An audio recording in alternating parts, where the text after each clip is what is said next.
Magandang araw mga tol. Kwento ko lang. Wala kasing pasok ang wife ko sa work niya kasi medyo humihina yung company nila. Tapos ako wala rin pasok mamayang gabi dahil mandatory leave. Ganon din, humihina din yung company namin. Naisipan niyang magluto ng merienda kasi nakabili ako ng 1 kilong kamoting maliliit. Ayan, busy-busy na siya. Tinalupan tapos ginagayat na niya. Mamantikaan daw niya yan, yung parang piniritong kamote na may asukal. Ang tawag doon sa amin minatamis na kamote.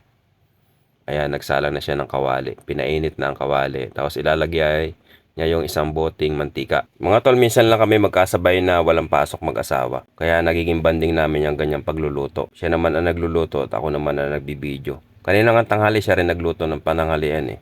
At ibuhos na natin ang kalahati ng 1/4 ng asukal. Tapos yung asukal na yan, halu-haluin lang natin yan hanggang sa mag-caramel na siya. Pag tunaw na yung asukal at nag-golden brown na siya ng maayos, pwede na nating ihulog ang kamote. Ayan, kita nyo. Gumanda na. Caramel na siya.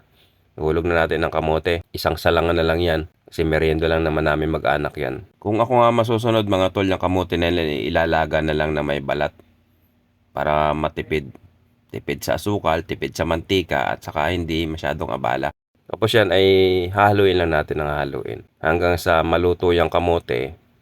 Habang naluluto yung kamote, tuloy-tuloy ang pagtunaw ng asukal at yan ay unti-unting didikit sa kamote.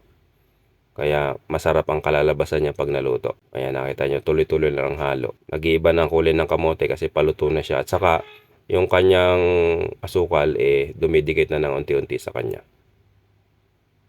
Malapit na siyang maluto mga tol. Sige, tuloy lang mami ang halo. O yan, sinasandok na. Nag-iba na ang kulay niya. Masyado nang tumingkad. Makakapag-merienda na rin sa wakas. Nagising alanganin Tapos gutom, kaya ito. Medyo mukhang masarap ang aming merienda. Ayan mga tol, kain tayo. Maraming salamat sa panonood. Ingat tayo palagi. Please subscribe Pads TV. Thank you.